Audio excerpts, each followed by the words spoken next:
দিনে নির্মাণ শ্রমিক, রাতে ছিনতাইকারী, কিশোর থেকে 50 ঊর্ধ্ব সব বয়সী আছে এই দলে।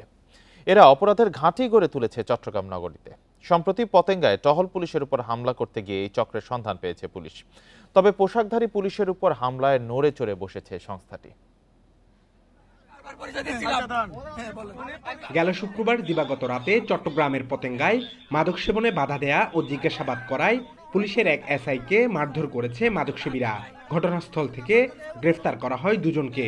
পরদিন রাতে নগরীর পাঁচলাইশে অভিযান চালিয়ে আরও 10 জনকে গ্রেফতার করে পুলিশ, যাদের মধ্যে কিশোর থেকে প্রবীণ সব বয়সী রয়েছে। পুলিশ বলছে ঘটনার সঙ্গে জড়িত সবাই দিনের বেলা নির্মাণ শ্রমিক হিসেবে কাজ করলেও রাতে হয়ে উঠত ছিনতাইকারী। সেই সঙ্গে সমানতালে চলত মাদক সেবন।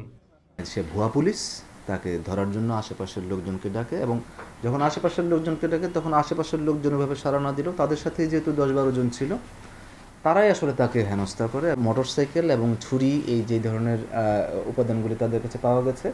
আমাদের একেবারেই প্রমাণিত যে তারা ছিনতাই করে, ছিনতাইকৃত টাকা দিয়ে কিন্তু তারা এখানে মাদক সেবন করে। এর আগে 25 ফেব্রুয়ারি রাতে নগরীর বারেক বিল্ডিং মোড়ে অভিযানের সময় পুলিশের উপর হামলা চালায় ছিনতাইকারীরা। এক সপ্তাহের মধ্যে 2টি হামলা চিন্তায় ফেলেছে আইনশৃঙ্খলা বাহিনীকে। জোরদার করা হচ্ছে নিরাপত্তা ব্যবস্থা। অভ্যাসগত অপরাধী যারা, তাদের তৎপরতাটা বেশি বেড়ে গিয়েছে, এটা আমরা সাম্প্রতিক সময় খেয়াল করেছি। আইন শৃঙ্খলা জনিত যে আমাদের সিকিউরিটি সিস্টেম এবং আমাদের যে অপরাধ নিয়ন্ত্রণমূলক যে পদক্ষেপগুলো, সেগুলোকে আমরা আরেকটু রিশাফল করেছি। অপরাধ নিয়ন্ত্রণে চট্টগ্রাম নগরীর 16টি থানায় পেশাদার অপেশাদার অপরাধীদের তালিকা হালনাগাদের পরামর্শ নগরবাসীর। Abdullah Rakib, Independent News, Chittagong.